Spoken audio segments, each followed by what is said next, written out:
नमस्कार, आर्या न्यूज देख रहे हैं आप। मैं हूं आपके साथ प्रियंका तिवारी। खबरों को विस्तार से जानेंगे।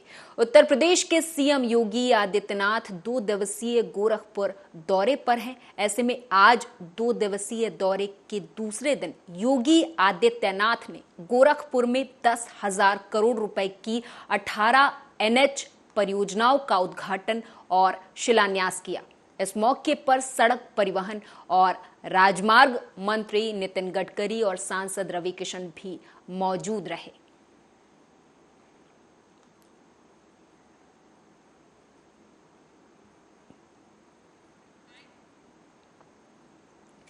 जयपुर में कांग्रेस के प्रदर्शन के दौरान राजस्थान प्रभारी सुखजिंदर रंधावा ने मंच से पीएम मोदी और बीजेपी पर निशाना साधते हुए विवादित बयानों की झड़ी लगा दी। पहले उन्होंने मोदी और बीजेपी की तुलना ईस्ट इंडिया कंपनी से की, फिर अडानी अंबानी के मुद्दे पर आए और कुछ ही देर बाद पीएम मोदी को खत्म करने तक की बात कह गए। रंधावा ने कहा कि मोदी को खत्म करो तो देश बच जाएगा।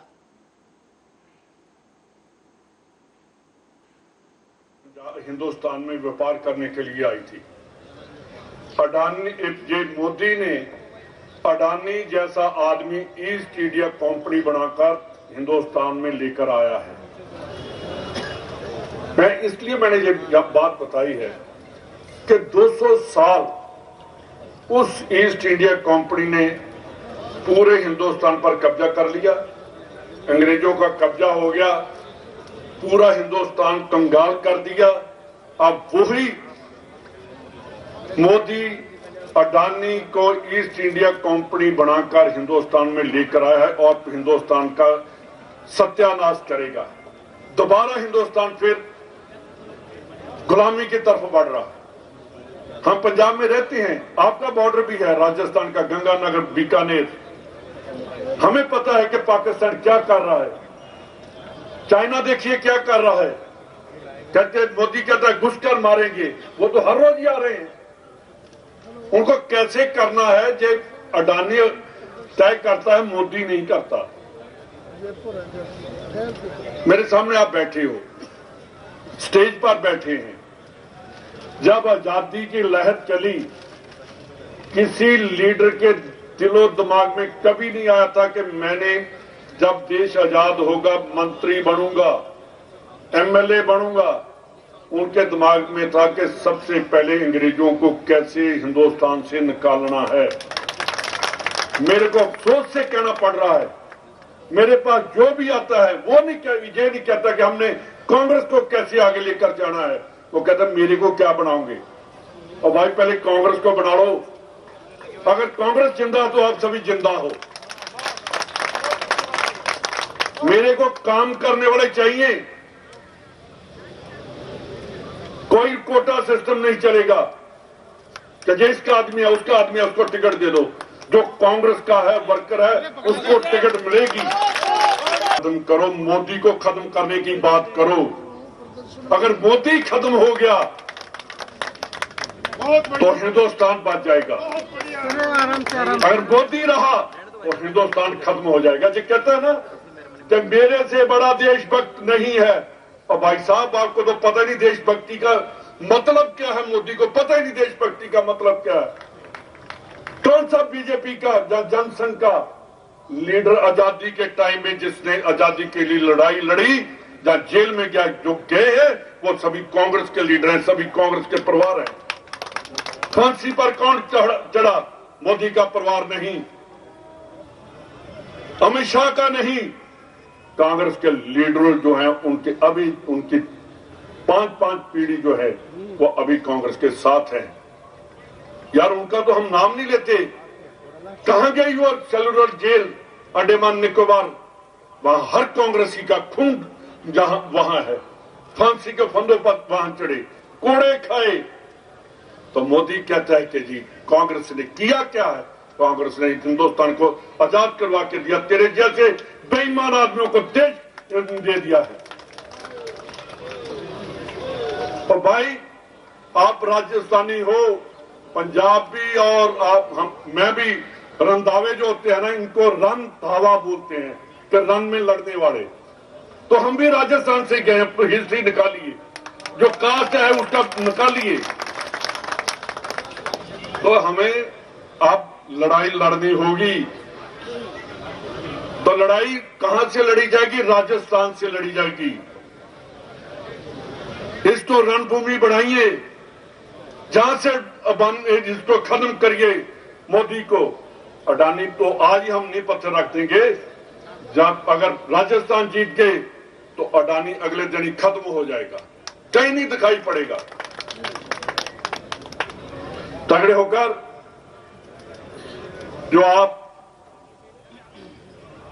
कांग्रेसी बैठे हो, अपने आप में करंट लेकर आओ। मैं देख रहा हूं, मेरे प्रेस वाले भी कहेंगे कि प्रभारी कह गया कि करंट नहीं है। करंट लेकर आओ अपने आप में, तो ये फिर डरेंगे जो स्टेज पर बैठे हैं। और चौधरी साहब बैठे हैं, इनको पता है इन्होंने कैसे करंट पंजाब में पैदा किया था। तो ऐसा वैसा ही 2017 वाला करंट आना चाहिए। हम इकट्ठे काम करते रहे हैं पंजाब में। 2017 में आशा कुमारी जी और दोनों थे, एक एक कांग्रेसी के घर गए, कांग्रेस को खड़ा किया, 10 साल का राज अकाली दल का खत्म किया। Sand mafia, land mafia, drug mafia, इतने माफिया थे पंजाब में। कांग्रेस ने 6 महीने में इलेक्शन स्टार्ट करके खत्म कर दिया बादल परिवार को, और सदा के लिए अकाली दल ही हमने खत्म कर दिया। यार हम मोदी नहीं खत्म कर सकते? खा गया हिंदुस्तान को। हम कहते हैं कि हम देशभक्तों की पार्टी है। देशभक्ति हम लेकर आएंगे और तभी देश बचेगा। डर निकाल दो। जो राहुल गांधी ने कहा था ना कि डरो मत, डरना नहीं चाहिए, छाती तान कर लड़ाई लड़नी चाहिए। मेरा 5 किलोमीटर पर है पाकिस्तान से मेरा गांव। हम तो कभी पाकिस्तान से डरे नहीं, उनको डराते हैं। तो मोदी साहब कहते हैं कि हम घुसखोर मारेंगे। अरे भाई, और पुलवामा कैसे हो गया उसकी इंक्वायरी कराओ। आज तक जवानों का पता नहीं चला कैसे शहीद हो गए। कहीं इलेक्शन लड़ने के लिए तो नहीं ऐसा कर दिया? जिनके घर शहीद की जब जांच रिपोर्ट ही नहीं साहब पुलवामा के, जब शहीद आता है तो पूरे गांव में शोक की लहर आती है। प्रयागराज में उमेश पाल और उनके दोनों सरकारी गनरों की हत्या मामले में एडीजी प्रशांत कुमार ने कहा कि मामले में विवेचना चल रही है। बहुत जल्द सभी अपराधी गिरफ्तार किए जाएंगे और कोर्ट के सामने पेश किए जाएंगे।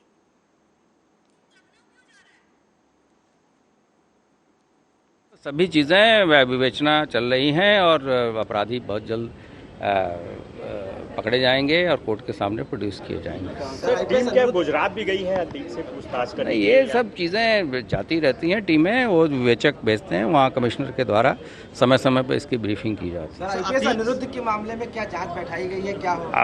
अब यहाँ वहाँ के कमिश्नर के द्वारा को ये कहा गया है कि 3 दिन के अंदर इसके बारे में विस्तृत जाँच करके भेजें, चूँकि ये वीडियो काफ़ी पुराना है और किन परिस्थितियों में और कैसे ये चीज़ें कल दोबारा प्रसारित की गई है, इन चीज़ों को भी देखा जा रहा है। अतीक से मुख्तार को जिस तरह से यूपी लाया गया था, कि अतीक को यूपी लाने के लिए कोई नहीं, ये पहले बताया जा चुका है कि विवेचक के द्वारा सभी तथ्यों को स्टडी करने के बाद से इस पर विवेचक ही निर्णय लेंगे और उसका से माननीय कोर्ट।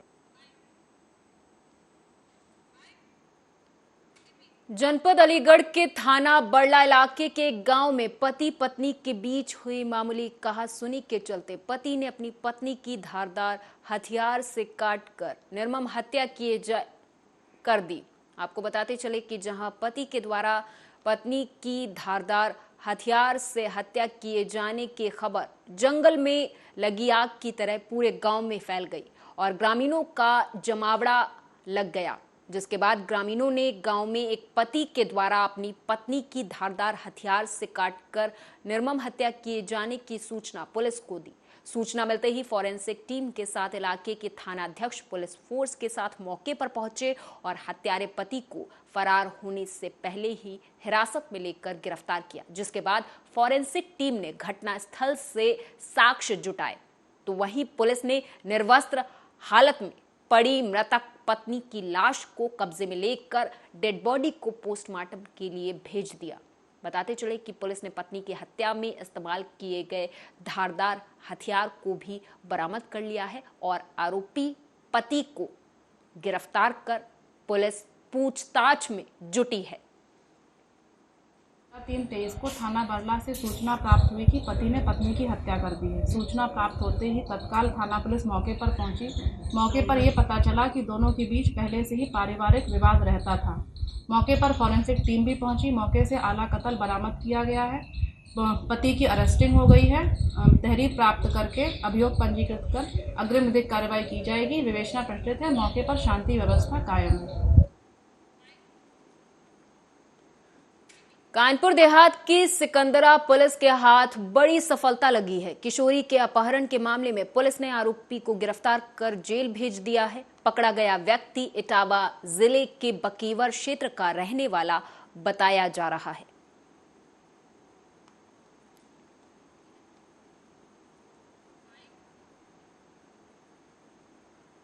लखनऊ में 4 मार्च को ब्रजेशन नाम के युवक की हत्या हुई थी। इस मामले का खुलासा करते हुए पुलिस ने मृतक की पत्नी और उसके प्रेमी को गिरफ्तार कर लिया है। मृतक की पत्नी ने पति की हत्या के लिए 50,000 रुपए का सौदा किया था और महिला के प्रेमी ने अपने दोस्त के साथ मिलकर युवक की हत्या कर दी, लेकिन मोबाइल कॉल डिटेल से इस हत्याकांड का खुलासा हुआ। बहुत पहले शादी हो गई है। महिला मृतक की क्या है? वाइफ। मनोज पे 5 नहीं 7 मुकदमे हैं और इसमें चिन्हट थाने से इन पे गैंगस्टर भी लगा हुआ है।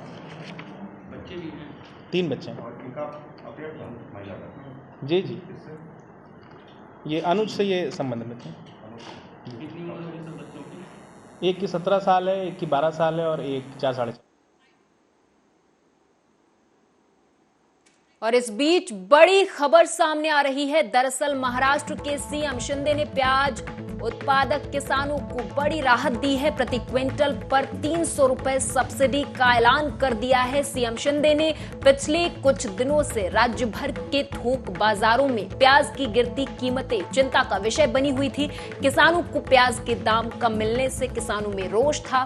परिणाम स्वरूप किसानों का आक्रोश बढ़ा और इससे विधान परिषद और विधानसभा में चल रहे महाराष्ट्र के बजट सत्र में लाया गया, जिसके बाद पूरा बजट सत्र हिल गया। मुख्यमंत्री एकनाथ शिंदे ने आज विधानसभा में राज्य में संकटग्रस्त प्याज किसानों को राहत देने के लिए 300 रुपए प्रति क्विंटल की अनुग्रह राशि देने की घोषणा की है।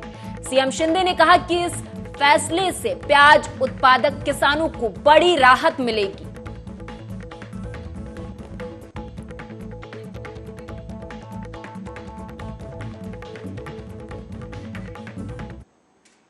आर्थिक संकट और कर्जे में दबी हुई पंजाबी यूनिवर्सिटी पटियाला का पंजाब सरकार की तरफ से बजट घटाना गलत फैसला बताने के बाद आज पंजाबी यूनिवर्सिटी की छात्रा जत्थेबंदियों के बुलाने पर अध्यापक, मुलाजिम और छात्र जत्थेबंदियों की तरफ से पंजाबी यूनिवर्सिटी पटियाला को बचाने के लिए पंजाबी यूनिवर्सिटी बचाओ मोर्चे का गठन करते हुए पंजाब सरकार के खिलाफ योजनाबद्ध संघर्ष का फैसला किया गया।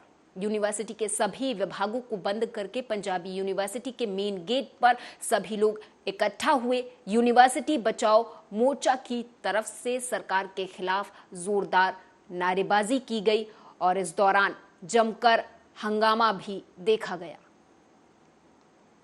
कहिए कि सारी यूनिवर्सिटी इकट्ठी हो गई है, ਇਹਦੇ 'ਚ ਹੁਣ ਜਥੇਬੰਦੀਆਂ ਤੋਂ ਵੀ ਉੱਪਰ ਉੱਠ ਕੇ ਅਸੀਂ ਚੱਲੇ ਆ। ਕਰਮਚਾਰੀ, ਅਧਿਆਪਕ, ਵਿਦਿਆਰਥੀ, ਪੈਨਸ਼ਨਰ ਸਾਰੇ ਇਕੱਠੇ ਆ। ਸਵਾਲ ਇਹ ਹੈ ਕਿ ਯੂਨੀਵਰਸਿਟੀ ਬਚਾਉਣੀ ਹੈ ਕਿ ਯੂਨੀਵਰਸਿਟੀ ਖਤਮ ਕਰਨੀ ਹੈ। ਸਾਡੇ ਵਿਧਾਨ ਸਭਾ 'ਚ ਜੋ ਹੋਇਆ, ਭਗਵੰਤ ਮਾਨ ਇੱਥੇ ਸਾਡੇ ਮੁੱਖ ਮੰਤਰੀ ਸਾਹਿਬ ਗੁਰੂ ਤੇਗ ਬਹਾਦਰ ਹਾਲ 'ਚ ਆ ਕੇ ਵਾਅਦਾ ਕਰਕੇ ਗਏ, 2 ਵਾਰੀ ਆਏ ਕਹਿ ਕੇ ਗਏ ਕਿ ਮੈਂ ਇਸ ਯੂਨੀਵਰਸਿਟੀ ਦਾ ਵਿਦਿਆਰਥੀ ਹਾਂ। ਵਿੱਤ ਮੰਤਰੀ ਚੀਮਾ ਸਾਹਿਬ ਵਾਅਦਾ ਕਰਕੇ ਗਏ ਕਿ ਮੈਂ ਇੱਥੋਂ ਦਾ ਵਿਦਿਆਰਥੀ ਹਾਂ। ਇਹਦੇ 'ਚੋਂ ਇਹ ਕਹਿੰਦੇ ਕਿ ਅਸੀਂ ਗ੍ਰਾਂਟ ਜਾਰੀ ਕਰਾਂਗੇ। ਇਹਨਾਂ ਨੇ ਕੀ ਕੀਤਾ, ਸਾਨੂੰ ਸਾਰਿਆਂ ਨੂੰ ਉਮੀਦ ਸੀ ਕਿ ਬਦਲਾਅ ਦੀ ਰਾਜਨੀਤੀ ਲੈ ਕੇ ਆਏ ਆ, ਸਿੱਖਿਆ ਇਹਨਾਂ ਦੇ ਏਜੰਡੇ ਤੇ ਆ ਤੇ ਇਹ ਯੂਨੀਵਰਸਿਟੀ ਨੂੰ ਪੈਰਾਂ ਸਿਰ ਕਰਨਗੇ। ਪਰ ਇਹਨਾਂ ਨੇ ਕੀ ਕੀਤਾ, ਪਿਛਲੇ ਬਜਟ 'ਚ 7 ਕਰੋੜ ਘੱਟ ਕੀਤਾ, ਇਸ ਵਾਰੀ ਇਹਨਾਂ ਨੇ 36 ਕਰੋੜ ਰੁਪਇਆ ਘੱਟ ਕਰ ਦਿੱਤਾ ਹੈਗਾ। ਤਾਂ ਬਦਲਾਅ ਤਾਂ ਫਿਰ ਪੁੱਠੇ ਰਾਹ ਚੱਲ ਪਿਆ।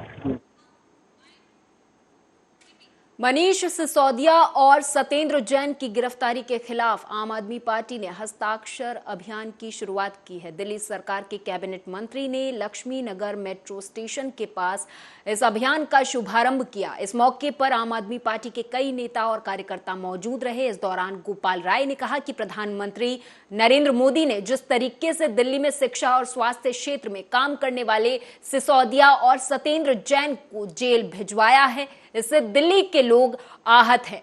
मुख्यमंत्री अरविंद केजरीवाल के नेतृत्व में हुए इस विकास कार्य का फायदा दिल्ली की जनता को मिल रहा था। हालांकि इस दौरान आम आदमी पार्टी के कार्यकर्ता सड़क पर मौजूद रहे और जमकर नारेबाजी भी की। मामला तो भेजा गया है, चल नहीं रहा है जिस तरह से, क्योंकि भ्रष्टाचार की जो अगर मुद्दा होता तो मनीष सिसोदिया जी क्या कुछ तो मिलता। घर पे छापा मारा इन्होंने, बैंक में छापा मारा इन्होंने, गांव में छापा मारा इन्होंने, सारे रिश्तेदारों के यहाँ छापा मारा इन्होंने, सीबीआई ने पूछताछ की, फिर गिरफ्तार कर लिया, फिर रिमांड पर लिया, कुछ बात नहीं मिल रही। तो बीजेपी का विधायक कर्नाटक में पकड़ा जाता है रंगे हाथ, सबूत सामने है, वो छूट जाता है। और मनीष सिसोदिया के पास कुछ भी नहीं मिल रहा है, सारी एजेंसियां खंगाल चुकी, उनको गिरफ्तार कर लिया जाता है। इसलिए प्रधानमंत्री की कार्रवाई पर प्रश्न चिन्ह खड़ा हो रहा है। भाजपा का तो कहना यह है कि दिल्ली से अरविंद केजरीवाल की सरकार खत्म होनी चाहिए, जो स्कूल अस्पताल में काम हो रहे हैं वो बंद होने चाहिए, बिजली पानी की सुविधा बंद होनी चाहिए, क्योंकि उनका दर्द यही है। दिल्ली में अच्छे काम हुआ, केजरीवाल जी पहुंच गए पंजाब में काम करके गोवा पहुंच गए, गोवा से गुजरात पहुंच गए, आम आदमी पार्टी राष्ट्रीय पार्टी बन गई। तो भाजपा तो एक ही। पंजाब के समराला के लोहले गांव में एक व्यक्ति ने अपनी 5 साल की मासूम बेटी को सिर्फ इसलिए मार के नहर में फेंक दिया क्योंकि उस व्यक्ति के उसकी पत्नी की बहन के साथ अवैध संबंध थे और इस हत्यारे ने अपनी पत्नी को भी मारने की योजना बनाई थी, लेकिन वो इसमें सफल नहीं हो सका। पुलिस ने बेटी की हत्या करने वाले हत्यारे पिता और पत्नी की बहन को गिरफ्तार कर लिया है। ਇਹਦਾ ਮੋਟਿਵ ਹੈਗਾ ਕਿ ਕੱਲ ਸ਼ਾਮ ਨੂੰ ਰਾਦਰ ਇਨ ਦੀ ਦੁਪਹਿਰ ਨੂੰ ਸਮਰਾਲੇ ਥਾਣੇ 'ਚ ਇੱਕ ਇਨਸੀਡੈਂਟ ਰਿਪੋਰਟ ਹੋਇਆ ਸੀ, ਜਿਸ 'ਚ ਪਤਾ ਲੱਗਿਆ ਸੀ ਕਿ ਇੱਕ ਫੈਮਿਲੀ ਆਪਣੀ 5 ਸਾਲ ਦੀ ਬੱਚੀ ਨੂੰ ਨਹਿਰ 'ਚ ਸਰਨ ਨਹਿਰ 'ਚ ਧੱਕਾ ਮਾਰ ਕੇ ਉਹਦਾ ਮਰਡਰ ਕਰ ਦਿੱਤਾ। ਤੇ ਕਿਉਂਕਿ ਸੱਚ ਇੰਨੀ ਸੈਂਸਿਟਿਵ ਇਨਫੋਰਮੇਸ਼ਨ ਹੈ ਤੇ ਇਮੀਡੀਏਟਲੀ ਡੀਐਸਪੀ ਸਮਰਾਲਾ ਔਰ ਐਸਐਚਓ ਸਮਰਾਲਾ ਇਹਨਾਂ ਨੇ ਤਫਤੀਸ਼ ਕਰਨੀ ਸ਼ੁਰੂ ਕੀਤੀ। ਤੇ ਇਨੀਸ਼ੀਅਲੀ ਪਤਾ ਲੱਗਿਆ ਕਿ ਇੱਕ ਜਿਹੜਾ ਕੰਪਲੇਨੈਂਟ ਹੈ ਉਹਦਾ ਨਾਮ ਗੁਰਚਰਨ ਸਿੰਘ ਹੈ, ਇਹ ਪਿੰਡ ਰੋਲੇ ਦੇ ਰਹਿਣ ਵਾਲੇ ਹੈ। ਇਹਨਾਂ ਨੇ ਦੱਸਿਆ ਕਿ ਉਹਦਾ ਛੋਟਾ ਭਰਾ ਜਿਹਦਾ ਨਾਮ ਗੁਰਪ੍ਰੀਤ ਸਿੰਘ ਹੈ ਤੇ ਉਹਦੀ ਵਾਈਫ ਗੁਰਜੀਤ ਕੌਰ, ਇਹਨਾਂ ਦੇ 2 ਬੱਚੇ ਹੈ, ਇੱਕ ਬੇਟਾ 8 ਸਾਲ ਦਾ ਹੈ ਤੇ ਲੜਕੀ 5 ਸਾਲ ਦੀ ਹੈ। ਵੀ ਉਹ ਘਰੋਂ ਸਵੇਰੇ ਗਏ ਸੀਗੇ ਤੇ ਉਸ ਤੋਂ ਬਾਅਦ 2-3 ਘੰਟੇ ਬਾਅਦ ਵਾਪਸ ਆਇਆ, ਮਗਰ ਉਹਨਾਂ ਦੀ ਲੜਕੀ ਮਿਸਿੰਗ ਹੈ। ਤੇ ਉਹਨਾਂ ਨੂੰ ਸ਼ੱਕ ਸੀਗਾ ਕਿ ਜਿਹੜਾ ਉਹਦਾ ਭਰਾ ਹੈਗਾ ਉਹ ਕਿਸੇ ਸਾਧ ਵਗੈਰਾ ਦੇ ਚੱਕਰਾਂ 'ਚ ਪਿਆ ਹੋਇਆ ਹੈ, ਕਿਉਂਕਿ ਇਹਨਾਂ ਦੇ ਘਰ 'ਚ ਕਾਫੀ ਥੋੜਾ ਕਲੇਸ਼ ਰਹਿੰਦਾ ਹੈ। ਤੇ ਉਹਦਾ ਭਰਾ ਕਹਿੰਦਾ ਸੀ ਕਿ ਮੈਨੂੰ ਇੱਕ ਸਾਧ ਦੱਸਦਾ ਹੈ ਵੀ ਜੇ ਤੂੰ ਇਹ ਉਪਾਅ ਨਹੀਂ ਕੀਤਾ ਮੇਰੇ ਕਹਿਣ ਤੇ ਤਾਂ ਤੇਰੀ ਜਿਹੜੀ ਮਾਤਾ ਹੈ ਉਹਦੀ ਡੈਥ ਹੋ ਜਾਏਗੀ, ਇਸ ਕਰਕੇ ਤੂੰ ਆਪਣੇ ਬੱਚੇ ਦਾ ਜਿਹੜੀ ਬੇਟੀ ਹੈ ਉਹਦਾ ਬਲੀਦਾਨ ਦੇ ਦੇ। ਤੇ ਇਹਨਾਂ ਨੂੰ ਸ਼ੱਕ ਸੀ ਕਿ ਸ਼ਾਇਦ ਇਸੇ ਸਾਧ ਦੇ ਚੱਕਰ 'ਚ ਇਹ ਦੋਨੋਂ ਹਸਬੈਂਡ ਵਾਈਫ ਮਿਲ ਕੇ ਆਪਣੀ बेटी ਨੂੰ नहर 'ਚ। दिल्ली के सदर बाजार में हुए सीलिंग के खिलाफ लगातार दिल्ली सरकार और एमसीडी के खिलाफ लगातार धरने और विरोध प्रदर्शन किए जा रहे। इनके अनुसार एमसीडी में फैले भ्रष्टाचार की वजह से व्यापारियों की न सिर्फ दुकानें सील की गई बल्कि दिल्ली में सैकड़ों दुकानदार को सीलिंग नोटिस देकर डराया धमकाया भी जा रहा है।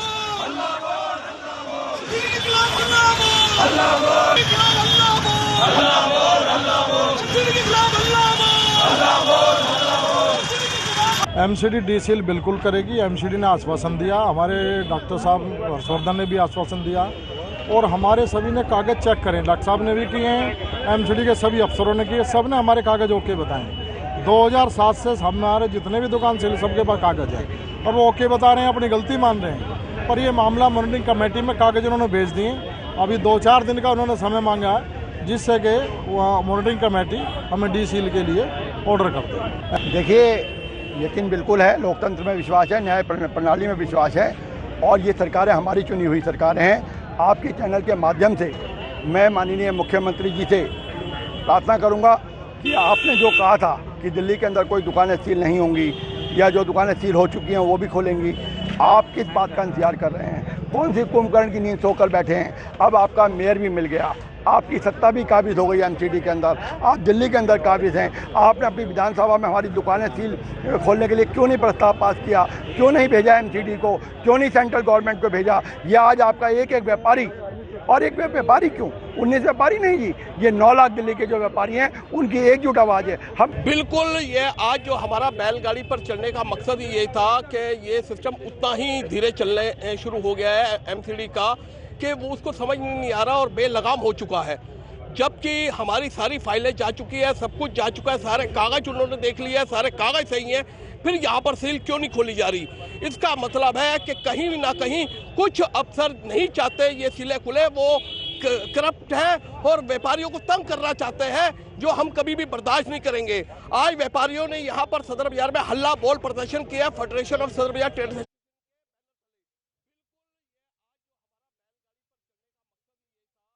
विवाद को लेकर विरोध प्रदर्शन कर रहे हैं और इस बीच पुलिस ने प्रदर्शनकारियों को तितर बितर करने के लिए वाटर कैनन का इस्तेमाल किया है। बता दें आपको कि प्रदर्शनकारियों पर वाटर कैनन का इस्तेमाल किया गया क्योंकि अडानी विवाद को लेकर कांग्रेस लगातार उग्र है और इसकी तस्वीरें भी सामने आई हैं।